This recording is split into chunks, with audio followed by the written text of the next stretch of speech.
Hello everyone. आज हम लोग पढ़ेंगे सॉलिड स्टेट का लेक्चर नंबर 5।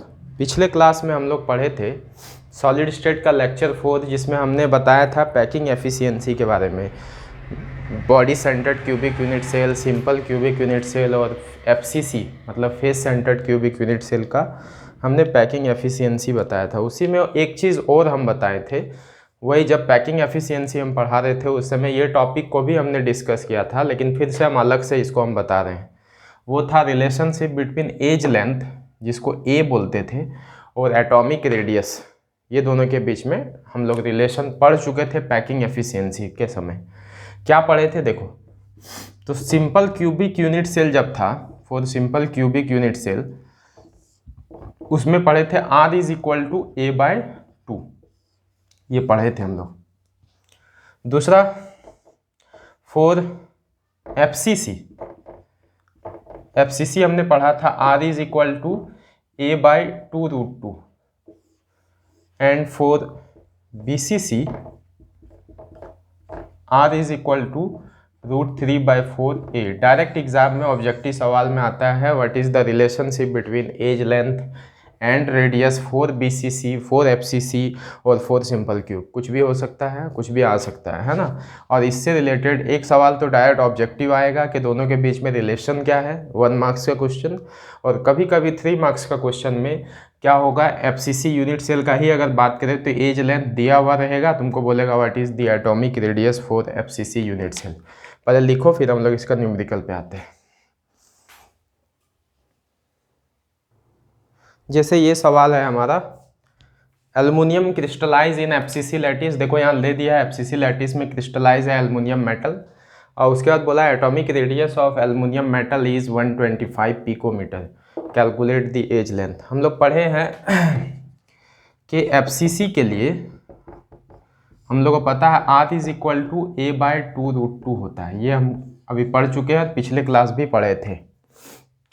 इसमें दिया हुआ है क्या है, A दिया हुआ है, R दिया हुआ है, एटॉमिक रेडियस दिया हुआ है 125 पिकोमीटर। इसको कन्वर्ट करने का ज़रूरत नहीं है यहाँ पे, इस केस में तो ज़रूरत नहीं है। तो R दिया हुआ है, तुमसे A पूछ रहा है, तो हमको पता है ना, यहाँ से A क्या लिखेंगे बता, 2√2 इंटू R। यहाँ से A is equal to 2√2 into R, 2√2, और R का वैल्यू कितना है 125 पिकोमीटर। यहाँ पे √2 का वैल्यू पुट करेंगे 1.414 और इंटू 125 पिकोमीटर। जब इसको सॉल्व करेंगे तो जो हमारा फाइनल आंसर आएगा वो होगा 353.6 पिकोमीटर। जल्दी से लिखिए।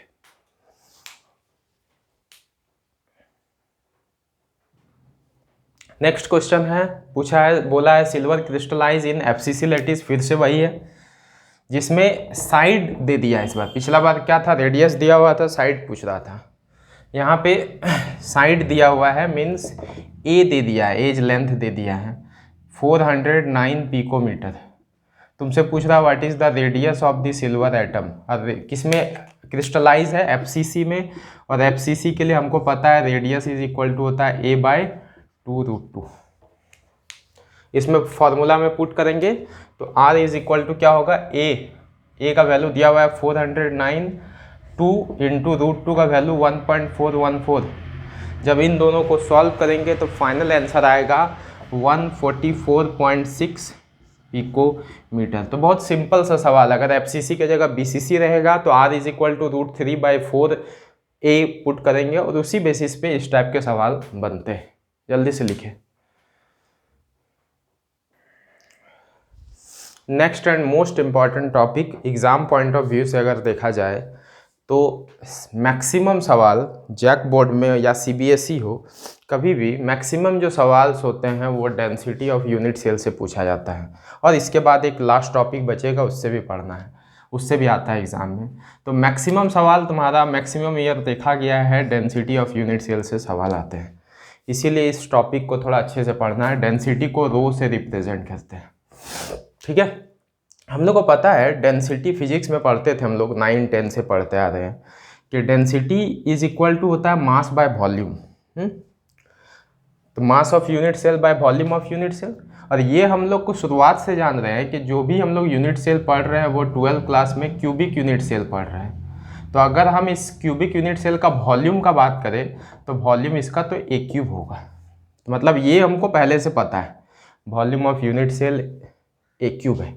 मेन हमको ये निकालना है मास ऑफ यूनिट सेल। यहाँ पे 11 का मोल कंसेप्ट का यूज़ करेंगे कि मास ऑफ यूनिट सेल, कोई भी यूनिट सेल का मास क्या होता है, तो उसका फॉर्मूला होता है कि उस यूनिट सेल में कितने एटम हैं, number of atom in unit cell into mass of each atom. मान लो 10 एटम है और अगर हर एटम का मास हमको पता चल जाए तो मास ऑफ यूनिट सेल निकल जाएगा। तो mass of unit cell is equal to number of atom in unit cell into mass of each atom. Number of atom in unit cell जिसको जेड बोलते थे, जो बीसीसी के लिए 2 था, एफसीसी के लिए 4 था, ये पढ़ चुके हैं, number of atom per unit cell. और मास ऑफ ईच एटम 11 का कंसेप्ट से आएंगे कि इसका होता है atomic mass by Avogadro number. Avogadro number that is 6.023 into 10 का पावर 23। ठीक है, तो अगर हम इसको बॉक्स में रखें, अगर इसी फॉर्मूला में पुट करें तो डेंसिटी इक्वल टू क्या होगा बताओ। मास ऑफ यूनिट सेल क्या आया, Z into M by N naught, या कोई कोई बुक इसको एन ए भी बोलता है, एन ए भी बोलता है। ए मीन्स एवोगाड्रो और एन मीन्स नंबर, ये भी बोलता है। यहाँ तक तो ठीक है। और वॉल्यूम ऑफ यूनिट सेल हम तुमको क्या बोले अभी, ए क्यू होगा, तो हम यहाँ पे ए क्यू लिखेंगे। तो ये फाइनली एक फॉर्मूला डेराइव होगा, that is density is equal to Z into M by A cube into N A. ठीक है, जल्दी से लिखे।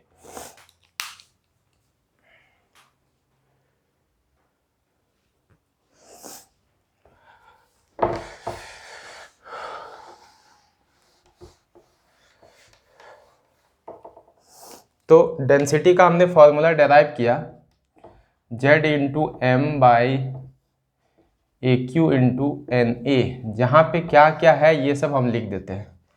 वेयर ये जेड जो है, ये जेड हम लोग पढ़े थे बीसीसी यूनिट सेल अगर रहेगा तो जेड उसका वैल्यू 2 था, अगर एफसीसी रहेगा तो उसका जेड का वैल्यू 4 था, और अगर सिंपल क्यूब रहेगा तो जेड का वैल्यू 1 था। ये हम लोग पढ़ चुके थे। ठीक है, दूसरा ए जो है वो एज लेंथ है जो हमेशा सेंटीमीटर में रहेगा।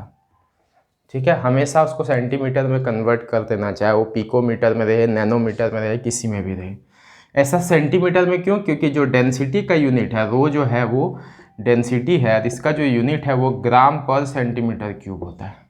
तो डेंसिटी के यूनिट के ही वाइज हम एज लेंथ का भी यूनिट को सेंटीमीटर में चेंज कर देते हैं। एन ए जो है वो है एवोगाड्रो नंबर, जिसका वैल्यू होता है 6.023 इंटू 10 का पावर 23।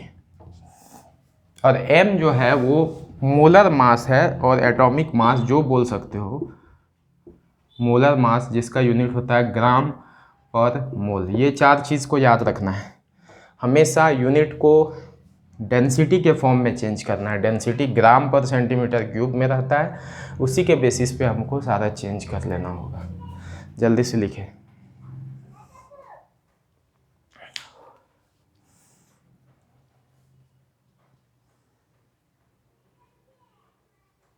इसमें और एक चीज़ होगा कन्वर्टर, जैसे हम कैसे कन्वर्ट करेंगे वो भी हम बता देते हैं कि अगर तुम्हारा कभी डेंसिटी नैनोमीटर में रहे, सपोज हमारा नैनोमीटर में, सॉरी एज लेंथ अगर हमारा नैनोमीटर में है तो उसको तो सेंटीमीटर में चेंज करना होगा। तो अगर नैनोमीटर में रहेगा तो 1 नैनोमीटर इक्वल टू 10 का पावर 9 मीटर होता है। ठीक है, सेंटीमीटर में तो चेंज नहीं हुआ, तो सेंटीमीटर में कैसे होगा, तो 10 का पावर -7 सेंटीमीटर, याद रखना। उसी टाइप में 1 एंगस्ट्रॉम इक्वल टू 10 का पावर -10 मीटर होता है, तो इसमें कैसे होगा, 10 का पावर -8 सेंटीमीटर।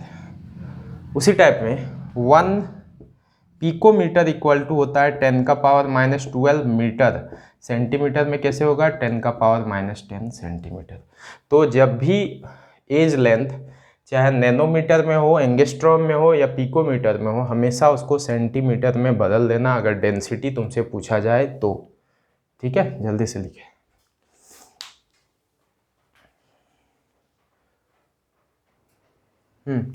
तो डेंसिटी ऑफ यूनिट सेल से हम टोटल 5 टाइप्स के क्वेश्चंस बताएंगे, जिसमें से पहला टाइप ये है जो सिंपल क्वेश्चन है।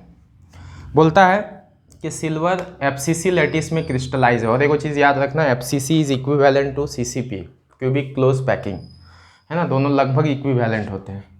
तो silver crystallise in FCC lattice, edge length दिया हुआ है 408.6, कैलकुलेट द डेंसिटी। पहले देखते हैं क्या क्या दिया हुआ है। Edge length that is A 408.6 picometre, फिर से हम बता रहे हैं इसको सेंटीमीटर में चेंज कर लेना, 408.6 इंटू 10 का पावर -10 सेंटीमीटर हो गया। एफसीसी है, एफसीसी के लिए जेड कितना होता है जी, 4 होता है, ये भी हम बताएं। तुमसे क्या पूछ रहा है, अब डायरेक्ट पूछ रहा है। और एक और चीज़ दिया हुआ है atomic mass that is m 107.9, you बोलो AMU बोलो या ग्राम पर मोल बोलो, सब एक ही चीज़ है। अब डेंसिटी का डायरेक्ट फार्मूला लगाते हैं। क्या फार्मूला था, density is equal to Z into M by A cube into N A. का वैल्यू क्या होता है, तो 6.023 इंटू 10 का पावर 23। तुमसे डेंसिटी यहाँ पूछा है, तो फार्मूला में पुट करेंगे। जेड कितना दिया हुआ है, एफसीसी लैटिस है तो 4, मॉलिक्यूलर मास 107.9, ए का जो वैल्यू है वो है 408.6 इंटू 10 का पावर -10 का होल क्यूब। इसको थोड़ा सॉल्व करना मुश्किल होता है, लेकिन उतना भी डिफ़िकल्ट नहीं है। और Na का वैल्यू है वो है 6.023 इंटू 10 का पावर 23। जब इसको तुम सॉल्व करोगे तो फाइनली जो डेंसिटी का वैल्यू आएगा वो आएगा 10.5 ग्राम पर सेंटीमीटर क्यूब। यूनिट लिखने कभी भी मत भूलना, डेंसिटी को सिर्फ 10.5 नहीं लिखेंगे, यूनिट के साथ लिखेंगे। जल्दी से लिखें।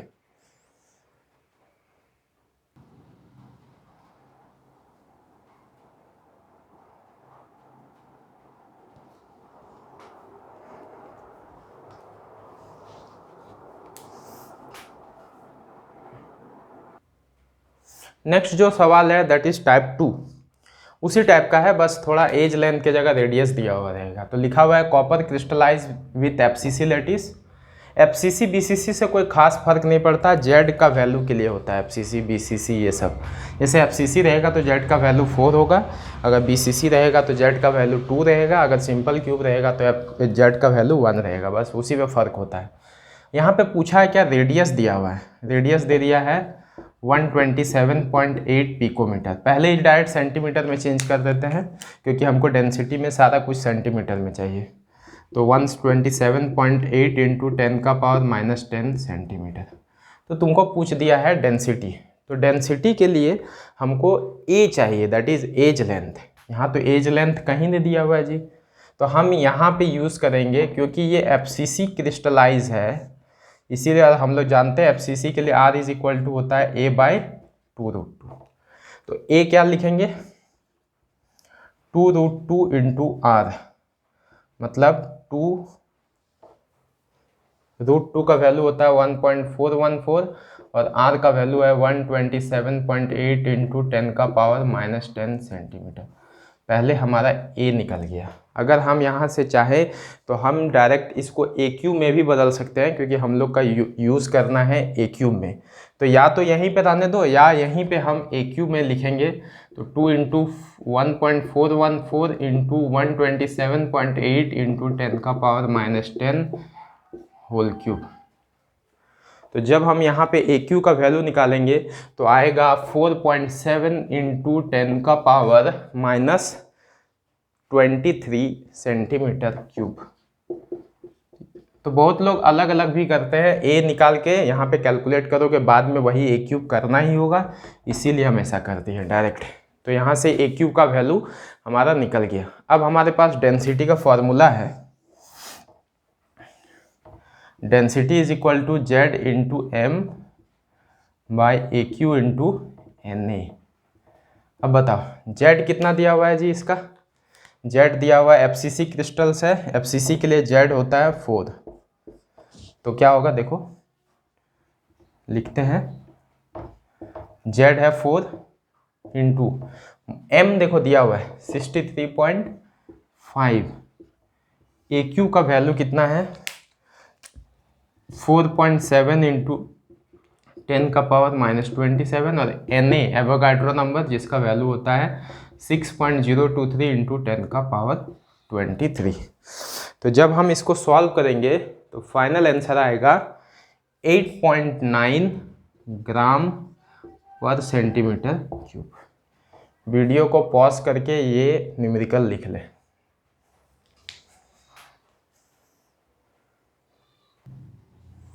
नेक्स्ट जो टाइप है वो बोला है कि नियोबियम जो है वो बीसीसी में क्रिस्टलाइज है और डेंसिटी दे दिया है, तो पूछा है एटॉमिक रेडियस क्या होगा। देखो क्या क्या है। पहला चीज़ तो बीसीसी है तो जेड इज इक्वल टू कितना होगा 2 होगा, ठीक है। और इसमें क्या दिया हुआ है डेंसिटी दे दिया है 8.55 ग्राम पर centimetre cube and molecular mass और एटॉमिक मास भी दिया हुआ है दैट इज 93 ग्राम पर मोल या यू। तो तुमसे पूछा है एटॉमिक रेडियस आर पूछ रहा है। तो अच्छा अगर हम डेंसिटी का फॉर्मूला देखें तो डेंसिटी का फॉर्मूला हमको पता है Z into M by A cube into N A. यहाँ पे तो कहीं आर है नहीं जी। यहाँ पे अगर सवाल में पूछता कि कैलकुलेट द एज लेंथ ए तो हम बहुत आसानी से इस फॉर्मूला का यूज़ करके निकाल सकते थे, लेकिन यहाँ तुमसे पूछा है कि रेडियस बोलो, आर पूछा है। तो पहले यहाँ पे आर के लिए हमको पहले एज लेंथ निकालना होगा। तो एज लेंथ क्या होता है ए क्यू इक्वल टू क्या लिखेंगे Z into M by rho into N A. अब देखो जेड का वैल्यू बीसीसी है तो जेड का वैल्यू होगा 2, मॉलिकुलर मास दिया हुआ है 93 बाई रो मीन्स डेंसिटी दिया हुआ है 8.5 और एवोगाड्रो नंबर होता है 6.023 इंटू 10⁻23, ठीक है। ये ए क्यू है। अगर ए का बात करें तो ये क्यूब रूट हो जाएगा, cube root 2 into 93 by 8.5 into 6.023 into 10⁻23। तो यहाँ से हम पहले एज लेंथ निकालेंगे और अगर हम एज लेंथ देखें कैलकुलेट करके तो आएगा 3.3 इंटू 10⁻⁻8 सेंटीमीटर। तो पहले हमने एज लेंथ निकाल लिया, यहाँ तक ठीक है। पहले डेंसिटी का यूज़ करके हमने जो गिवन डाटा है उसके हेल्प से हमने पहले एज लेंथ निकाल लिया। अब जो सेकंड नेक्स्ट काम है हमारा रेडियस निकालना है, क्योंकि ये बीसीसी है और बीसीसी के लिए रेडियस क्या था जी r is equal to √3/4 a। हम यहाँ से जब सॉल्व करेंगे √3/4 और a का वैल्यू कितना है 3.3 इंटू 10⁻⁻8। जब इसको सॉल्व करेंगे तो जो तुम्हारा फाइनल आंसर आएगा वो आएगा 1.42 into 10⁻⁻8 centimetre. This is the radius of unit cell. जल्दी से लिखे, एटॉमिक रेडियस है वो।